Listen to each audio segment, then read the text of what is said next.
Nous sommes le 30 septembre 2000 à Sydney en Australie pour la finale des Jeux Olympiques masculins entre le Cameroun et l'Espagne. 4 ans après la victoire des Super Eagles du Nigeria face à l'Argentine en 96, les Lions indomptables peuvent devenir la deuxième nation africaine à remporter la médaille d'or dans la compétition. Rapidement menés 2-0 face à la bande des très jeunes Carles Puyol et Xavi Hernandez, les Camerounais reviennent au score en début de seconde mi-temps, après un but contre son camp d'un Espagnol et un but de son numéro 9, Samuel Eto'o. Le score va en rester là, la séance de tir au but va voir le Cameroun remporter la rencontre et aller chercher sa seule médaille d'or lors de ces Olympiades, de la plus belle des couleurs. Après avoir remporté la Coupe d'Afrique des Nations quelques mois plus tôt, le pays est fier de ses joueurs et voit éclore un attaquant dont la précocité et l'assurance frappent déjà les observateurs, Samuel n'ayant que 19 ans à l'époque. Retour sur la carrière d'un joueur qui a fait des merveilles en Espagne, au Cameroun et ailleurs, retour sur la carrière de l'un des meilleurs joueurs africains de l'histoire, et plus généralement, de l'un des plus grands numéros 9 de tous les temps.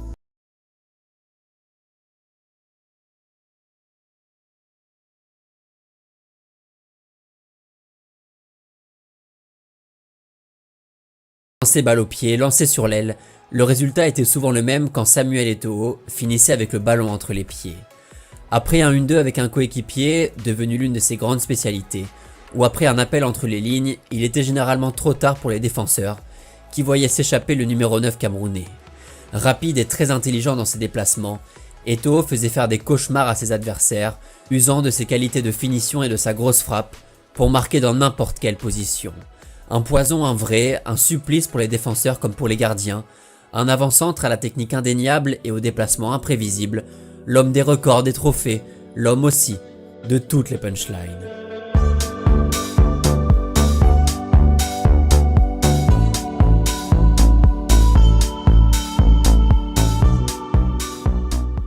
Lui, c'est Samuel Eto'o, 16 ans, attaquant du club Deportivo de Leganés en 2e division espagnole lors de la saison 97-98.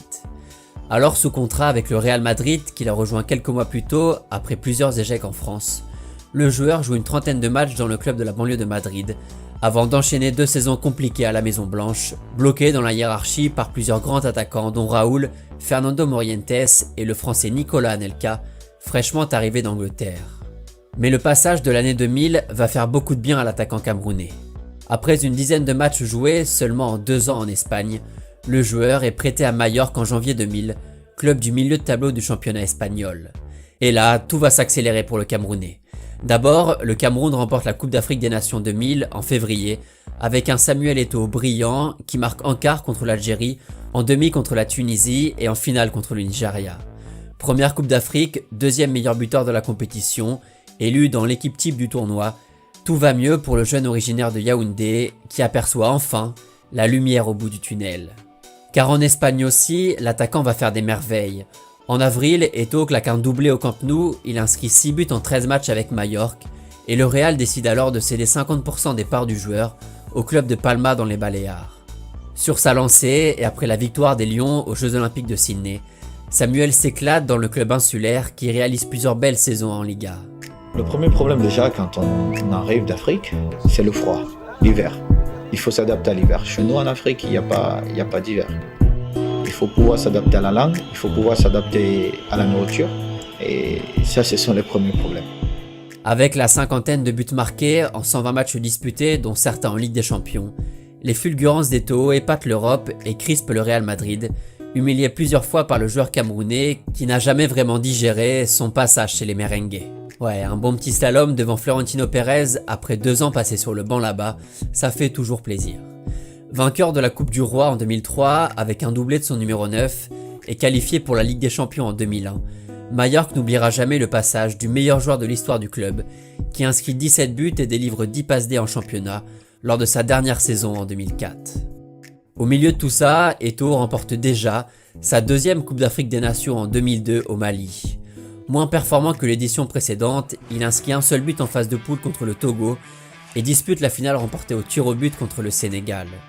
Auréolé de ses 3 prestigieux trophées en sélection, de son premier but à la Coupe du Monde 2002 avec ce merveilleux maillot sans manches sur les épaules et de son but légendaire contre le Brésil à la Coupe des Confédérations 2003, L'attaquant s'est fait un nom dans le monde et en Europe, où plusieurs clubs s'intéressent désormais aux joueurs camerounais, notamment le FC Barcelone. Après une petite guerre entre les deux rivaux espagnols, Florentino Pérez craque et lâche le joueur à son concurrent contre 27 millions d'euros. Une somme que les dirigeants barcelonais ne vont pas vraiment regretter.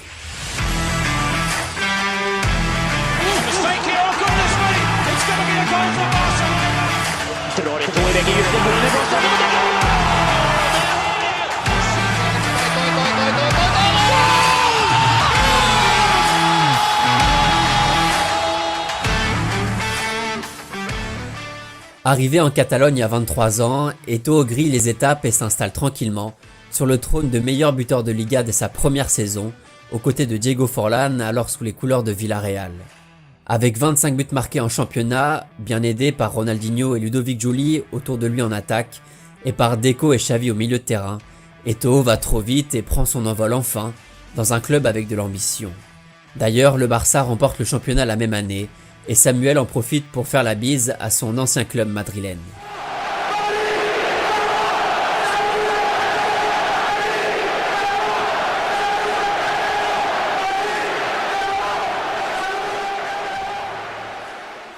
Toujours aussi fort l'année suivante, meilleur buteur de Liga pour la deuxième saison d'affilée, Eto'o fait le bonheur du FC Barcelone qui remporte facilement la Liga, avec 12 points d'avance sur le Real Madrid.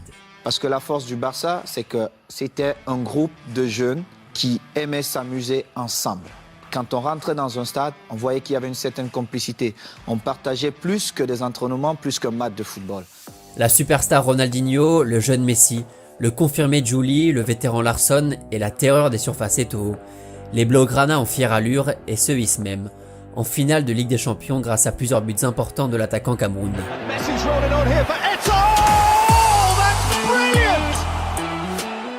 Contre les Gunners d'Arsenal, Eto'o marque le but de l'égalisation sur une passe de Larsson et soulève la deuxième Ligue des Champions de sa carrière.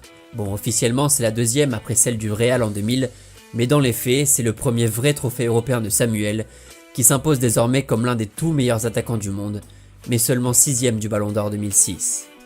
Une année au cours de laquelle Eto'o finit également meilleur buteur de la Coupe d'Afrique des Nations 2006, mais rate le 12e tir au but des Sia en quart de finale contre la Côte d'Ivoire de Didier Drogba. La saison 2007 est malheureusement moins bonne pour Samuel, qui rate plusieurs mois de compétition suite à une blessure, et ne remporte aucun trophée avec les Blaugrana. Le club décide alors de faire venir Thierry Henry depuis Arsenal et aligner une attaque terrifiante dans l'espoir de reconquérir la coupe aux grandes oreilles, partie du côté de la Lombardie. Mais tout ne va pas vraiment se passer comme prévu pour le club catalan. Malgré un Samuel Eto'o chirurgical en championnat avec 16 buts en 18 rencontres, le club patine et finit seulement 3ème de Liga, plombé par des blessures à répétition et des systèmes en constante variation, et se fait sortir par Manchester United en demi-finale de Ligue des Champions. Bon, Eto'o finit encore meilleur buteur de la Coupe d'Afrique des Nations 2008, mais échoue cette fois en finale contre les pharaons égyptiens, le 3e échec consécutif pour les Lions indomptables. Des performances en demi-teinte et des éliminations frustrantes qui ont certainement agacé quelque peu l'attaquant camerounais, de quoi nous préparer une belle petite saison 2009.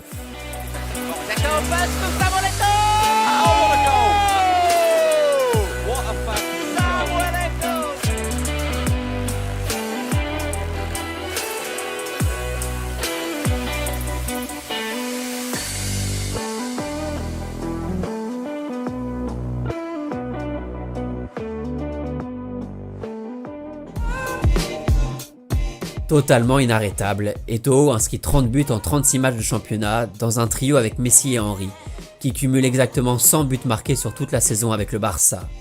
Sous les ordres de Pep Guardiola, les Catalans enchaînent 19 victoires en 20 matchs de Liga entre septembre et février, sont sacrés tranquillement champions d'Espagne, remportent la Copa del Rey face à Bilbao et retrouvent la finale de la Ligue des Champions grâce à son trio magique. Eto'o va la conclure de la plus belle des manières lors de cette belle soirée printanière au Stadio Olimpico de Rome.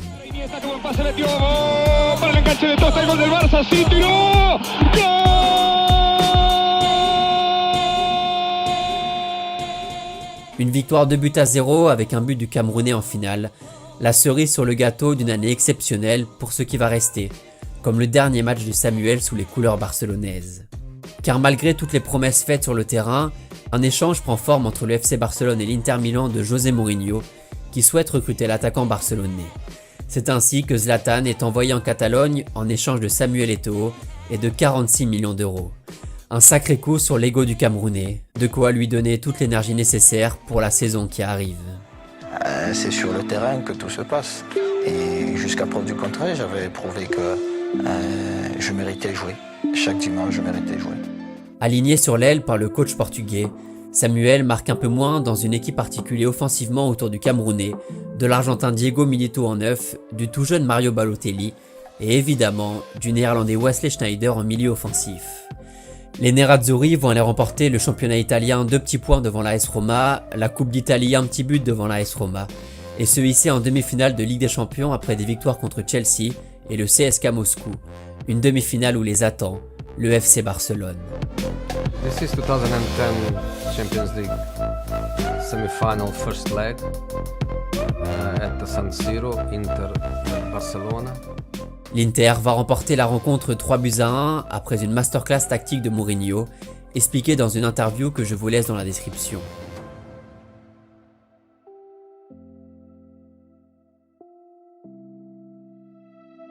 Alors au match retour, un an après le scandale de Stamford Bridge et le but à la dernière minute de Barcelone, Mourinho décide de ne pas faire la même erreur que les Blues et bétonne derrière. Une stratégie payante malgré le risque et malgré aussi le carton rouge de Thiago Motta à la 27e minute après un mauvais geste sur l'Espagnol Sergio Busquets, primé au César quelques mois plus tard. Mais l'Inter va résister jusqu'au bout grâce à son gardien Julio César, grâce à sa défense et tenir le score d'1-0 après l'ouverture du score de Piqué à la 84e minute. Mourinho fait son show, Eto'o retrouve encore la finale de Ligue des Champions et peut devenir alors le premier joueur de l'histoire à réaliser le triplé championnat Coupe Ligue des Champions avec 2 clubs différents pendant 2 saisons d'affilée. Contre le Bayern Munich en finale, au stade Santiago Bernabéu de Madrid, Diego Milito va faire son show pour offrir au club la première Coupe d'Europe de son histoire depuis 1965.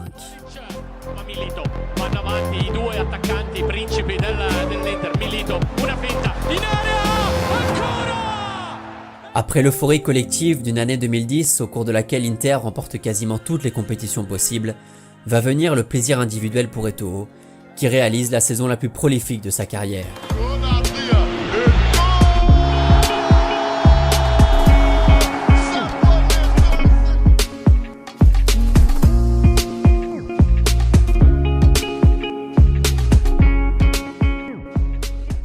« 37 buts en club, accompagnés de 15 passes D. Samuel a encore de très beaux restes et inscrit 2-3 bijoux pour en mettre plein la vue aux supporters Nerazzurri. Des supporters un peu déçus par la saison en demi-teinte de leur protégé, qui ne remportent que la Coupe d'Italie contre Palerme avec un doublé de Samuel en finale.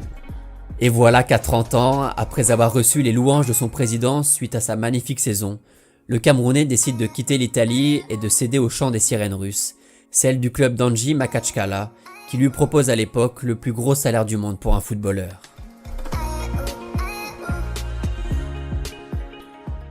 Dans un club avec de l'ambition et surtout beaucoup de moyens, Eto'o reste 2 saisons en Russie et participe à la campagne d'Europa League et la lutte pour le podium en championnat en 2012 et 2013. Rejoint par quelques noms bien connus en Europe et en France, notamment Lassana Diarra, le Camerounais est élu meilleur joueur du championnat 2013. Durant l'été, Eto'o rejoint les Blues de Chelsea sous les ordres de son ancien coach José Mourinho, qui croit encore aux qualités offensives de Samuel. L'attaquant vagabonde en Angleterre inscrit quand même un triplé contre Manchester United et se moque ouvertement de son entraîneur en imitant une personne âgée lors d'une célébration d'un but contre Tottenham, Mourinho qui insinuait quelques jours plus tôt la vieillesse et les performances en déclin de son numéro 9. 32 ans, ouais, peut-être 35, je ne sais pas. Une trentaine de matchs à Londres, puis un passage à Everton, à la Sampdoria, en Turquie pendant 3 saisons et au Qatar, pour y finir définitivement sa carrière. Il y a quelques jours de cela, Samuel Eto'o était élu président de la FECAFOOT, la fédération camerounaise de football, avec dans le viseur la Coupe d'Afrique des Nations censée être organisée dans le pays en janvier et février prochain. Une très belle reconversion est la preuve encore de l'investissement des joueurs africains dans le développement de leur pays après par exemple la candidature de Drogba à la Fédération de la Côte d'Ivoire et l'élection de George Weah il y a 3 ans comme président de la République du Libéria. Une excellente nouvelle pour le football africain qui voit les plus grands noms de son histoire s'investir pour faire rayonner l'Afrique dans les prochaines compétitions mondiales. Mais Samuel Eto'o fils s'est fait un nom pour une toute autre raison. Avec un maillot et non pas une chemise, sur les pelouses espagnoles d'abord, à Majorque et à Barcelone, Eto'o est vite devenu l'un des meilleurs numéro 9 de la fin des années 2000. 1m80, de vitesse, de technique, de sourire, une palette ultra complète pour un attaquant qui sentait le but, avec parfois des yeux derrière la tête. La prise d'information toujours pour mieux déstabiliser les défenses, l'alchimie avec tous ses coéquipiers offensifs pour briller collectivement dans n'importe quelle équipe. Car Samuel a bel et bien gagné beaucoup de trophées en club et en sélection. 3 Ligues des Champions, dont 2 où il a marqué en finale, 2 Coupes d'Afrique des Nations en 2000 et 2002, une médaille d'or au JO, la première de l'histoire du pays. Les Lions indomptables ont eu la chance d'avoir Samuel en pointe de leur attaque pendant une grosse quinzaine d'années, leur permettant d'accéder quasiment à chaque fois aux phases de groupe de la Coupe du Monde. D'ailleurs, le numéro 9 est aujourd'hui le meilleur buteur de l'histoire de sa sélection et le meilleur buteur de l'histoire de la CAN avec 18 buts en 29 matchs disputés. Une légende absolue en Afrique, un monstre sacré à Barcelone et le meilleur numéro 9 de l'histoire du club catalan par les supporters, un attaquant qui a rejoint l'Europe très jeune et connu les difficultés d'intégration dans un grand club, n'ayant eu que très rarement la chance de faire ses preuves. Mais le gazon était plus vert ailleurs et le lion a fini par rugir à Majorque, à Barcelone puis à Milan, pour devenir l'une des pièces maîtresses de plusieurs équipes qui ont brillé sur la scène européenne, mais snobé trop souvent dans les classements du Ballon d'Or. Un attaquant aux multiples facettes, aux multiples records, avec plus de 425 buts marqués. Samuel ouvrait souvent sa bouche comme il ouvrait les défenses, avec fermeté, assurance et un soupçon de provocation. Mais j'ai d'abord rappelé à Guardiola qui n'a jamais été un grand joueur, il était un bon joueur. De Yaoundé à Douala, des Baléares à la Catalogne, de l'Italie au bord de la Caspienne, le talent est intemporel, le sourire compulsif et le rugissement éternel d'un lion, à jamais indomptable.